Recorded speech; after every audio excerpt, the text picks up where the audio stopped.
ሰላም ጤና ይስጥልን የተወደዳችሁና ተከበራችሁ የገበያ ሚዲያ ተከታታዮቻችን እንደምን አላችሁ? ይህ በሮሃ ፎሬክስ ቢሮ ስፖንሰርነት ወደ እናንተ የሚደርሰው ዕለታዊ የምዕራፍ 1 የቢዝነስ ዜናችን ነው። በቢዝነስ ዜና ወጃችን ላይ የሮሃ ፎሬክስ ቢሮን የዕለቱ ምንዛሬ ዋጋን አካተን እንድትከታተሉን እየጋበዝን ለዕለቱ ወደ ያዝንላችሁ መረጃዎቻችን እናልፋለን። በቅድሚያም አርዕስቶችን እናስቀድም። የአዲስ አበባ ከተማ አስተዳደር አዲስ አነጋጋሪ ሕግ አውጥቷል። ሕጉም ከባድ ቅጣት ያለው ሲሆን የወጣበትን ምክንያትና የቅጣቶቹን አይነት በዝርዝር የምናደርሳችሁ ይሆናል። ሰሞኑን መነጋገሪያ ሆኖ የነበረው የአትሌት ኃይሌ ገብረስላሴ ለጨረታ የወጣውን ይዞታ በተመለከተ አዲስ መረጃ ተሰምቷል። ለጨረታው የቀረበበትን ምክንያት በተመለከተም ከሚመለከተው አካል እንዲሁም ከባለሀብቱ ምላሽ ተሰጥቷል። የምትሰሙት ይሆናል። የነዳጅና ኢነርጂ ባለስልጣን በትግራይ ክልል የነዳጅ አቅርቦት መቋረጡን እውቅና የለኝም፣ ደብዳቤውም አልደረሰኝም ማለቱ ተሰምቷል። እኛም የተላከውን ደብዳቤ እውነታንና የባለስልጣኑ ምላሽ እንዴት ይታያል የሚለውንና ሌሎች የተመራረጡ የቢዝነስ መረጃዎቻችንን ይዘንላችሁ ቀርበናል። ትኩስና ታማኝ የቢዝነስ መረጃዎችን ለማግኘት ታዲያ የገበያ ሚዲያን እንድትወዳጁ እየጋበዝን በዝርዝር ወደምንመለከታቸው መረጃዎች እናልፋለን። የኃይል መቆራረጥና ጨለማ አስቸግሮታል? መፍትሄ ካሉ ግሪን ሰንቴክ አለሎ። የኃይል ማጠራቀሚያችን የመብራት መቆራረጥ እንዳለ ያስረሳውታል፣ ጨለማን ያሰናብታል። ግሪን ሰንቴክ ጥራትና በቂ ዋስትና ያላቸው የሶላር መብራቶችን ኪስን በማይጎዳ ዋጋ በመረጡት አማራጭ ያቀረበሎ። የቤት የቢሮ የግቢ ውስጥና የመንገድ መብራቶችን እኛ ጋር ያገኛሉ።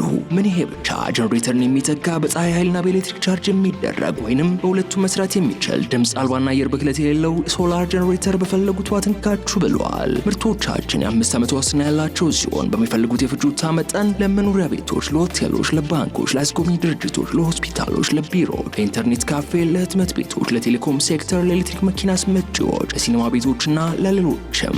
አድራሻ 22 ማዞሪያ ከጎላጎል ህንፃ ወደ ቦሌ በሚወስደው መንገድ 500 ሜትር ዝቅ ሲሉ ኳሊቲ ህንፃ አንደኛ ፎቅ ቢሮ ቁጥር 103 ላይ ያገኙናል። ስልክ 0989414219 0989414209 ወይንም 913844852 ላይ ይደውሉልን። ግሪን ሰንቴክ ለዘላቂ መፍትሄ እንሰራለን።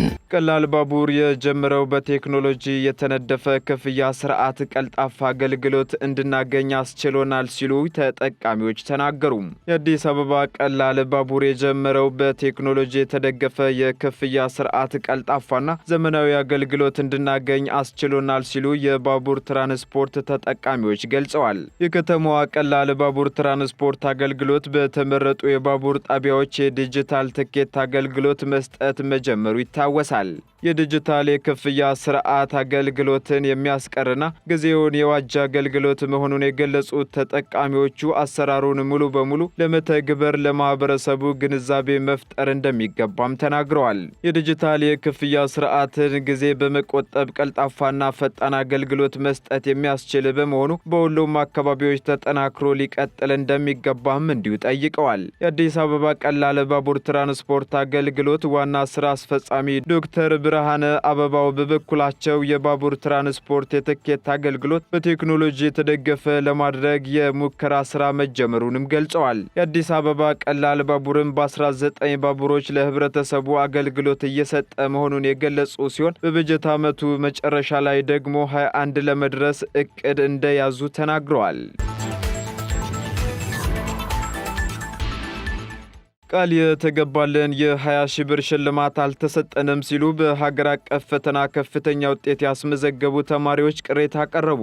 የአዲስ አበባ ከተማ ትምህርት ቢሮ ባለፈው ዓመት የሀገር አቀፍ ፈተና ወስደው ከፍተኛ ውጤት ላስመዘገቡ ከ500 በላይ ለሚሆኑ ተማሪዎች የ20 ሺህ ብር ሽልማት ለመስጠት ቃል ቢገባም እስካሁን እንዳልተሰጣቸው ተማሪዎች እየገለጹ ይገኛሉ ተብሏል። ባለፈው ዓመት የሀገር አቀፍ ፈተና ወስደው ከፍተኛ ውጤት ላስመዘገቡ ተማሪዎች ተዘጋጅቶ በነበረ የሽልማት ዝግጅት ላይ ከፍተኛ ውጤት ላመጡት ተማሪዎች የታብሌትና የላፕቶፕ ሽልማት መበርከቱ ይታወሳል። በዚሁ ዝግጅት ላይም የትምህርት ቢሮ ኃላፊ ዶክተር ዘላለም ሙላቱ ለእያንዳንዳቸው የ20 ሺህ ብር ሽልማት እንደሚሰጣቸው ቃል ገብተውልን ነበር ሲሉ ተማሪዎቹ ለምንጮች ተናግረዋል። የተማሪዎችን ቅሬታ በተመለከተም ለአዲስ አበባ ትምህርት ቢሮ ሕዝብ ግንኙነት ዳይሬክተር ለአቶ አበበ ቸርነት ጥያቄ ቢያቀርብ ቢቀርብም ስለ ጉዳዩ እውቅና እንደሌላቸውና የሚመለከታቸውን አካል ጠይቁ የሚል ምላሽ መስጠታቸውን ዘገባዎቹ ጠቅሰዋል። በዚህም ጉዳይ የሚመለከታቸውን የአዲስ አበባ ከተማ አስተዳደር ትምህርት ቢሮ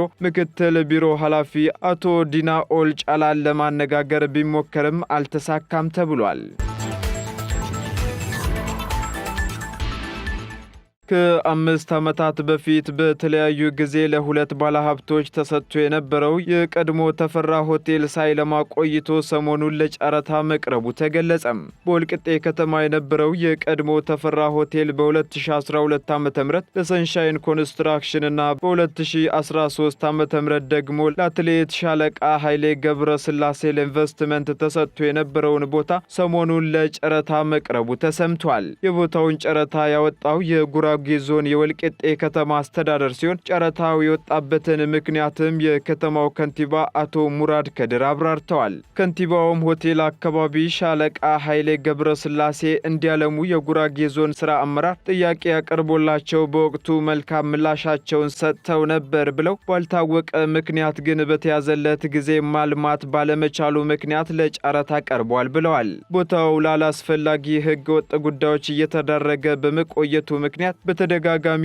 እንዲያለሙ ጥሪ ቀርቦላቸዋል። ግን ደግሞ ባልታወቀ ምክንያት ማልማት እንዳልተቻለ የሚገልጹት ከንቲባው በተደጋጋሚ ስልክ ቢደውሉም ስልክ እንዳልተነሳላቸውና ስራ አስኪያጃቸውን አውርተውት እንደነበርና ምላሽ እሰጣለሁ ተብለው ምላሽ እንዳልተሰጣቸው አክለው ገልጸዋል። በዚህም በካቢኔው የወሰነው ምላሽ ካላገኘን ማልማት ካልቻሉ ምናልባት መልካም ፍቃዳቸው ሆኖ በቀጣይ ከመጡ ሌሎች ጥሩ ቦታዎች እናመቻቻለን። ይህን ግን የከተማውን ውበት እያበላሸ ኢኮኖሚው ላይ ተጽዕኖ እያደረገ ለሕገ ወጥነትም እየተዳረገ ስለሆነ ለጨረታ ወጥቶ ሌላ ሰው ቢያለማው የተሻለ ነው በሚል ለጨረታ ቀርቧል ብለዋል። ለአትሌት ሻለቃ ኃይሌ ገብረ ስላሴ ከመሰጠቱ በፊት በ2012 ዓ.ም ለሰንሻይን ኮንስትራክሽን ባለቤትም እንዲያለሙት ተሰጥቶ እንደነበር የተጠየቁት ከንቲባ ሙራድ ለሰንሻይን ኮንስትራክሽን ስለመሰጠቱ መረጃው እንደሌላቸው ለገበያ ሚዲያ ምንጮች ገልጸዋል። የጨረታ ቦታውን ተከትሎም ጥያቄ የቀረበላቸው ሻለቃ ኃይሌ ገብረ ስላሴም ምላሽ የሰጡ ሲሆን በምላሻቸውም በጉዳዩ ዙሪያ የማይመች ነገር እንደገጠማቸው ከመግለጽ ውጪ ዝርዝሩን ከመናገር ተቆጥበዋል ተብሏል። የነዳጅና ኢነርጂ ባለስልጣን በትግራይ ክልል የነዳጅ አቅርቦት መቋረጡን አላውቅም ማለቱ ተሰማ።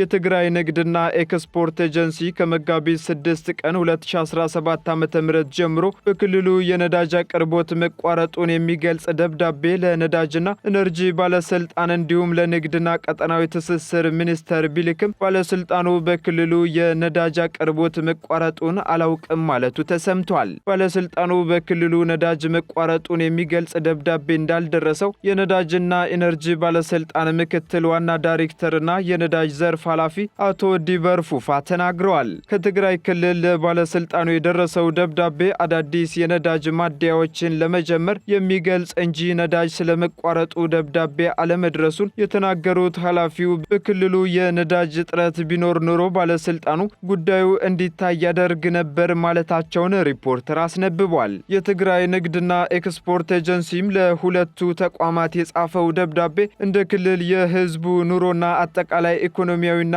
ማህበራዊ አገልግሎቶች እንዲንቀሳቀሱና ህዝብ ካለበት ችግር ወጥቶ የዳግም ግንባታ ስራዎችን ለማከናወን አስፈላጊ የሆነው ነዳጅ ወደ ትግራይ ክልል ይገባ የነበረው ከጥር ወር 2017 ዓ.ም ጀምሮ መጠኑ በእጅጉ የቀነሰበትን ሁኔታ መፈጠሩንና ከመጋቢት 6 ቀን 2017 ዓ.ም ጀምሮ ደግሞ ወደ ትግራይ የተጫነ ነዳጅ አለመኖሩ ችግሩ እንዲቀጥልና እንዲወሳሰብ እያደረገው ነው እንደሚል ተገልጿል። የትግራይ ክልል የትራንስፖርት ቢሮ ኃላፊ አቶ ታደለ መንግስቱ በክልሉ የነዳጅ አቅርቦት በመቋረጡ ቢሮው ነዳጅ እያገኘ ያለው ለሕክምና ተቋማት ተቀማጭ ከተደረገ ነዳጅ ላይ ነው ማለታቸውን ዘገባው ጠቅሷል። በአሁኑ ወቅትም በትግራይ ክልል 1 ሊትር ነዳጅ ከ150 እስከ 200 ብር እየተሸጠ እንደሆነና በህገወጥ መንገድ ደግሞ በሊትር ከ300 ብር ጀምሮ እየተሸጠ እንደሆነ አክለው ገልጸዋል። በክልሉ የነዳጅ አቅርቦት ሙሉ ለሙሉ መቋረጡን ኤጀንሲው በደብዳቤውም ሆነ በአካል በመገኘት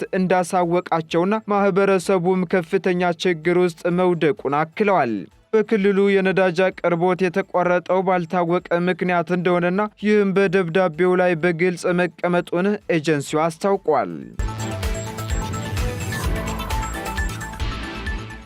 ቀጥለናል ተከታታዮቻችን። የአዲስ አበባ ከተማ አስተዳደር ንግድ ተቋማትን በተመለከተ አዲስ ሕግ ማውጣቱ ተሰምቷል። የአዲስ አበባ ከተማ አስተዳደር የንግድ ተቋማትን በተመለከተ ያወጣው ደንብ ቁጥር 185/2017 የተሰኘ የትራንስፖርት አገልግሎቱን ምሽት 4 ሰዓት ድረስ በመንገድ ዳር የሚገኙ የንግድ ተቋማትን ደግሞ ምሽት 3 ሰዓት ተኩል ድረስ እንዲቆዩ የሚደነግግ ደንብ ከመጋቢት 10 ጀምሮ ተግባራዊ መደረጉ ይታወሳል። በዚህም ደንቡን ለማስፈጸም በቀጣይ ይወጣል በተባለው መመሪያ መሰረት ዝርዝር ጉዳዩ ይወሰናል ተብሏል። ይህ ደንብም በአዲስ አበባ የንግድ ተቋማትንና የትራንስፖርት አገልግሎትን በተመለከተ የሕግ ተጠያቂነትን ጨምሮ የገንዘብና በመጨረሻም ንግድ ፍቃድን እስከ መሰረዝ የሚደርሱ አስተዳደራዊ ቅጣቶች እንዳሉትም ተነግሯል። የገንዘብ ቅጣቱ የመጀመሪያ ደረጃ ጥፋት፣ የሁለተኛ ደረጃ ጥፋት እያለ እስከ 5ኛ ደረጃ የሚያስቀምጣቸው የገንዘብ ቅጣት እርከኖች ያሉት ሲሆን በመጀመሪያ ደረጃ የሚሰጡ ማስጠንቀቂያዎች ላይ የሚታረሙ የንግድ ተቋማት ላይ እስከ መጨረሻው የገንዘብ እርከን ከተቀጡ በኋላ የንግድ ፍቃድን እስከ መሰረዝ የሚደርስ ቅጣት እንደሚቀጡ ይደነግጋል ተብሏል። በዚህ አዲስ በወጣው ደንብ መሰረትም ከምሽቱ 3 ሰዓት ተኩል በፊት የንግድ ተቋሙን የሚዘጋ ግለሰብም ይሁን ድርጅት 10,000 ብር እንደሚያስቀጣ በደንቡ ቁጥር 185/2017 ተቀምጧል። ሁለተኛው ቅጣት ለተገልጋይ ሊቀርብ የሚችለው አገልግሎት ወይም ምርት እያለ የለም በማለት ተገልጋይ እንዳይስተናገድ ማድረግ 10,000 ብር የሚያስቀጣ ሲሆን በሶስተኛው ደረጃ ደግሞ መንገድ ዳር ያሉ ንግድ ተቋማትና አገልግሎት መስጫ ተቋማት ከምሽት እስከ ንጋት ድረስ የተቋሙን የውጭና የውስጥ መብራት አለማብራት 7,000 ብር እንደሚያስቀጣቸው በደንቡ ተደንግጓል። እንዲሁም የፊተኛው ገጽ ላይ መብራት ያለ መስቀልና ያለ ማብራት 5,000 ብር የሚያስቀጣ ሲሆን የንግድ ተቋሙ መግቢያ በር ዝግ ሆኖ አገልግሎት የሚሰጥ ከሆነ ደግሞ ክፍት መሆኑን የሚያመለክት በኤሌክትሮኒክ የሚሰራ ምልክት ያላደረገ 5,000 ብር ያስቀጣል ተብሏል። አራተኛው በደንቡ የተቀመጠው ቅጣት ከምሽቱ 4 ሰዓት በፊት የትራንስፖርት አገልግሎት ማቋረጥ፣ መውጣት ወይም የስምሪትን መስመር ማቆራረጥ 5,000 ብር ሲያስቀጣ በአምስተኛው ደረጃ ደግሞ የከተማ አስተዳደሩ ካወጣው የትራንስፖርት አገልግሎት ታሪፍ በላይ ተሳፋሪውን ማስከፈል እንዲሁ 5,000 ብር ያስቀጣል ተብሎ ተደንግጓል። በዚህም መሰረት ከገንዘብና አስተዳደራዊ ቅጣቶች በፊት ከምሽት 3 ሰዓት ተኩል በፊት የንግድ ተቋሙን ዘግቶ የተገኘ የ24 ሰዓት የማስጠንቀቂያ ጊዜ እንደሚሰጠው አዲስ ሕግ ያወጣው የከተማ አስተዳደሩ አስታውቋል። ደንቡን በተመለከተ ሙሉ ለሙሉ ተፈጻሚ የሚሆነው ደግሞ ዝርዝር የአፈጻጸም መመሪያ ሲወጣለት ነው የተባለ ሲሆን መመሪያው እየተዘጋጀ እንደሚገኝም ታውቋል። የተወደዳችሁ ተከታታዮቻችን ቀጥለናል። በመጨረሻም የሮሃ ፎሬክስ ቢሮን የዕለቱ የውጭ ምንዛሬ ተመን ወደ እናንተ እናደርሳለን። አንድ የአሜሪካ ዶላር 145 ብር እየተገዛ 147 ብር ከ90 ሳንቲም እየተሸጠ ይገኛል። ፓውንድ ስተርሊንግ ደግሞ 172 ብር መግዣው ሲሆን 175 ብር ከ44 ሳንቲም እየተሸጠ ነው። ዩሮ እንዲሁ 148 ብር እየተገዛ 150 ብር ከ90 6 ሳንቲም እየተሸጠ ይገኛል። ስዊዝ ፍራንክ 150 ብር መግዣው ሲሆን መሸጫው ደግሞ 153 ብር ሆኗል። እንዲሁ የተባበሩት አረብ ኤምሬት ድራም 39 ብር እየተገዛ 39 ብር ከ78 ሳንቲም እየተሸጠ ነው። የሳዑዲ ሪያል 38 ብር መግዣው ሲሆን መሸጫው ደግሞ 38 ብር ከ76 ሳንቲም ሆኗል። እንዲሁ የቻይናው ዩዋን 18 ብር እየተገዛ 18 ብር ከ36 ሳንቲም የተሸጠ መሆኑን የዕለቱ የውጭ ምንዛሬ ተመን መረጃ ያመለክታል። የተወደዳችሁና የተከበራችሁ የገበያ ሚዲያ ተከታታዮቻችን ለምዕራፍ አንድ ያዝንላችሁ የቢዝነስ መረጃዎቻችን እነዚህን ይመስሉ ነበር። አዳዲስና ትኩስ የቢዝነስ መረጃዎችን ለማግኘት ታዲያ የገበያ ሚዲያን እንድትወዳጁ የሁልጊዜ ግብዣችን ነው። መልካም ጊዜን ተመኘን። የኃይል መቆራረጥና ጨለማ አስቸግሮታል? መፍትሄ ካሉ ግሪን ሰንቴክ አለሎ። የኃይል ማጠራቀሚያችን የመብራት መቆራረጥ እንዳለ ያስረሳውታል፣ ጨለማን ያሰናብታል። ግሪን ሰንቴክ ጥራትና በቂ ዋስትና ያላቸው የሶላር መብራቶችን ኪስን በማይጎዳ ዋጋ በመረጡት አማራጭ ያቀረበሎ። የቤት የቢሮ የግቢ ውስጥና የመንገድ መብራቶችን እኛ ጋር ያገኛሉ። ምን ይሄ ብቻ! ጀነሬተርን የሚተካ በፀሐይ ኃይልና በኤሌክትሪክ ቻርጅ የሚደረግ ወይንም በሁለቱም መስራት የሚችል ድምፅ አልባና አየር ብክለት የሌለው ሶላር ጀነሬተር በፈለጉት ዋት እንካችሁ ብለዋል። ምርቶቻችን የ5 ዓመት ዋስትና ያላቸው ሲሆን በሚፈልጉት የፍጆታ መጠን ለመኖሪያ ቤቶች፣ ለሆቴሎች፣ ለባንኮች፣ ለአስጎብኚ ድርጅቶች፣ ለሆስፒታሎች፣ ለቢሮ፣ ለኢንተርኔት ካፌ፣ ለህትመት ቤቶች፣ ለቴሌኮም ሴክተር፣ ለኤሌክትሪክ መኪና አስመጪዎች፣ ለሲኒማ ቤቶችና ለሌሎችም። አድራሻ 22 ማዞሪያ ከጎላጎል ህንፃ ወደ ቦሌ በሚወስደው መንገድ 500 ሜትር ዝቅ ሲሉ ኳሊቲ ህንፃ አንደኛ ፎቅ ቢሮ ቁጥር 103 ላይ ያገኙናል። ስልክ 0989414219 0989414209 ወይንም 0913844852 ላይ ይደውሉልን። ግሪን ሰንቴክ ለዘላቂ መፍትሄ እንሰራለን።